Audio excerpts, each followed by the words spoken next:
Teve algum fato que levou você a pesquisar esse assunto? Algum fato específico? Algum ponto de partida? Vários fatos, né? Inclusive, eu coloquei aqui na exemplologia, o segundo exemplo na exemplologia seria a max-transposição precipitada.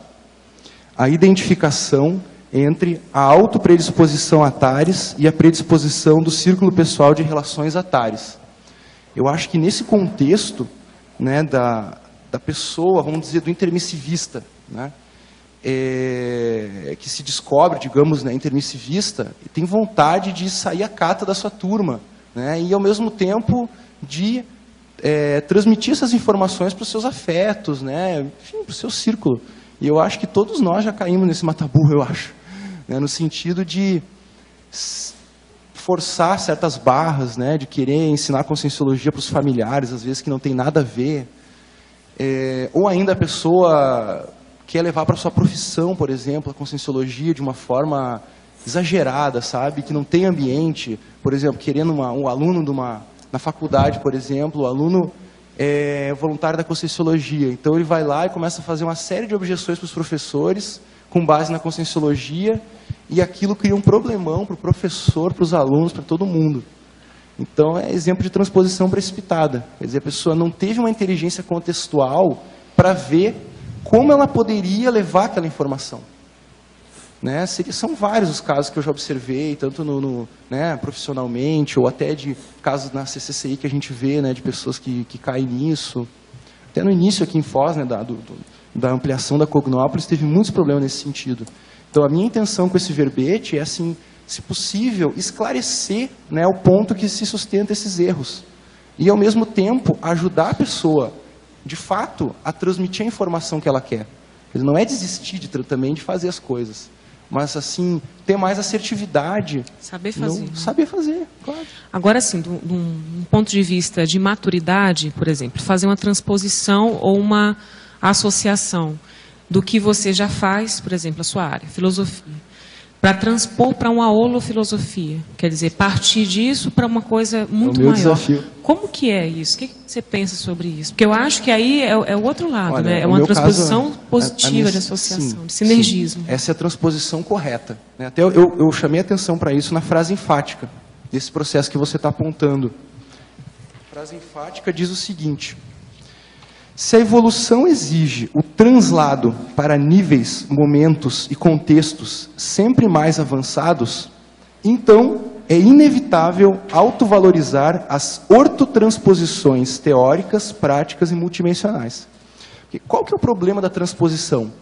O problema é o seguinte, quer dizer, como é que você leva uma coisa de um lado, vamos dizer, de uma linha para o outro, e um lado não tem nada que ver com o outro, é muito diferente.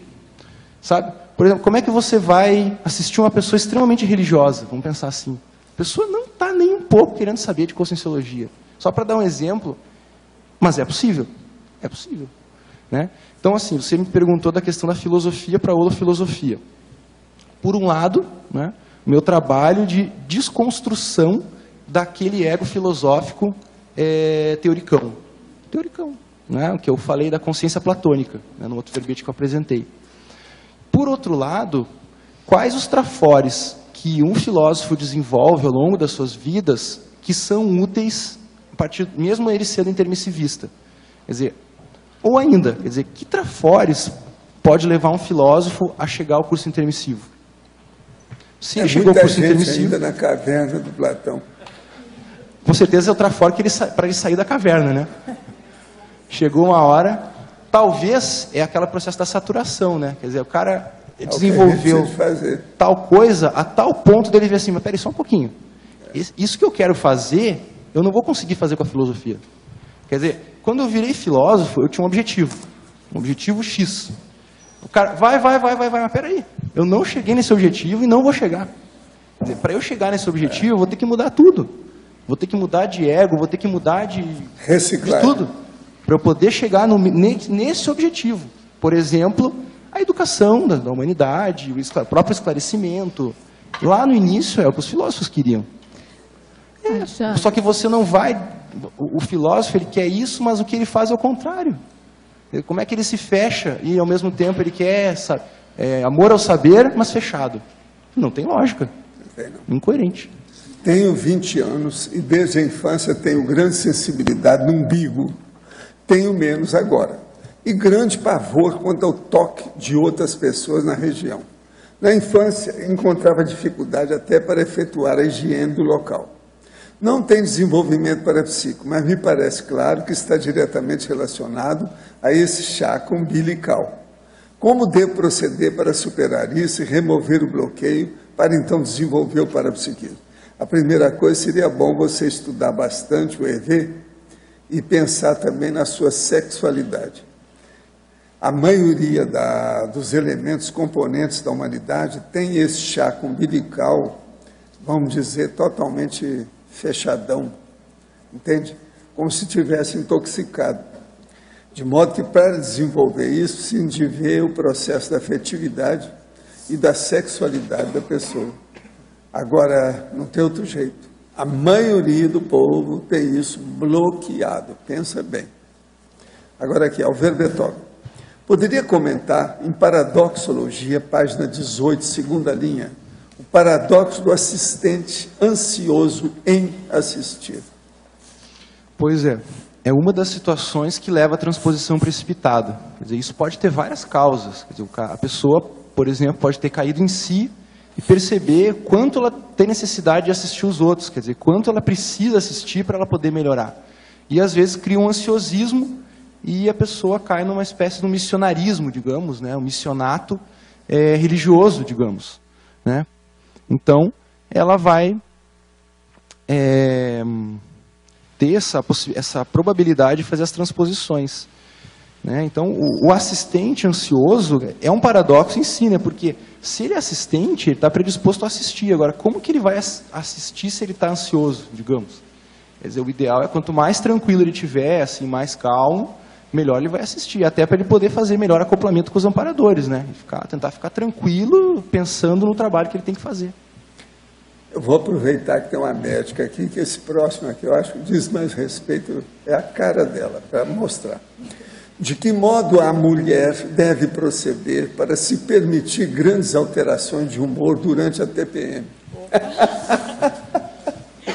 Você sabe, posso nada falar? melhor do que uma médica falar isso, né? Olha, eu acho o seguinte, eu acho que TPM é algo que pode ser totalmente superado e bem encarado, e a pessoa superar isso, se ela começar a aceitar um pouco mais o próprio corpo. Então, como é que é isso? A gente vê hoje em dia que existe até umas campanhas, né? Nós vamos cortar a menstruação, não serve para nada, a mulher, né, fica alterada, e vamos cortar isso farmacologicamente ou mediante implantação de mecanismos, né, com hormônio e tal, para poder a pessoa não sofrer com isso. Só que aí a pessoa, ao invés de tentar se adaptar a essas alterações dos ciclos que fazem parte da fisiologia do corpo da mulher, elas fazem um bloqueio químico, que em certos casos, na minha opinião, eu não acho que ajudam e não vão à raiz do problema, que é uma aceitação maior desse corpo que está vivendo, que a pessoa está vivenciando. Então, eu acho que se ela começar a acalmar um pouco, e sentir um pouco mais como é que funciona esse fluxo fisiológico dos hormônios, e também tirar um pouco o foco do corpo, começar a colocar o foco em outros assuntos, em um ponto de vista mais intelectual, de racionalidade, isso pode ser completamente superado. Eu vou dizer, eu nunca tive isso, TPM. Nunca senti isso, não sei o que é isso. Agora, eu não tenho nenhum conflito com o corpo, com o processo de menstruação, aceito, acho é uma coisa interessante você ver toda a mudança do corpo, e acho que se a pessoa aceitar isso bem e tiver outros megafocos, né, outro foco, ela supera e ela vai em frente com isso. É a minha opinião. Olha, é bom a gente clarear que ela é uma mulata baiana médica. Em cima do lance, fora de série, ela sempre foi aqui. Muito viva. Professor, podia falar em cima, a Tânia aqui em cima. Podia falar sobre isso que a Sirlene acabou de falar, da TPM? O que tem? Pois é. Eu estou de pleno acordo. Pois é, mas aí podia também pesquisar. Eu não tenho a TPM, mas as coisas que eu já tratei. Podia pesquisar com as mulheres de mais idade. Sim. Eu vou fazer 65. Agora, eu também nunca tive TPM. Pois é. Sei lá, podia perguntar a outras pessoas, quando isso não estava na moda, quando a propaganda, quando a indústria farmacêutica não tacou na cabeça a propaganda. Se nós tivemos TPM, sei lá, podia fazer uma pesquisa. Eu nunca tive. Agora não tenho mais, né? Agora, já 15 anos. Eu já tratei de muita gente com TPM.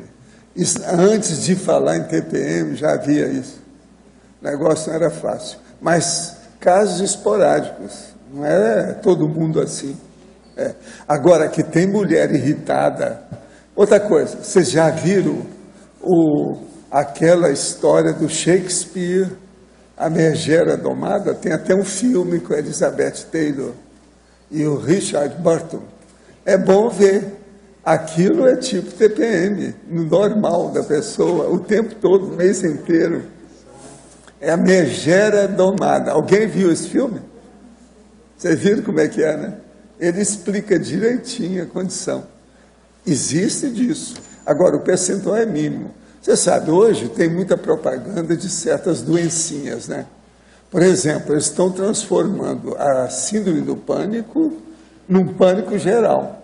De tanto falar nisso, está todo mundo tendo síndrome do pânico. Isso é moda. São os modismos, da né? onda. Tem os modismos A supercomunicação é um negócio terrível. O modismo da hora, a crista da onda. Entende? Está na onda.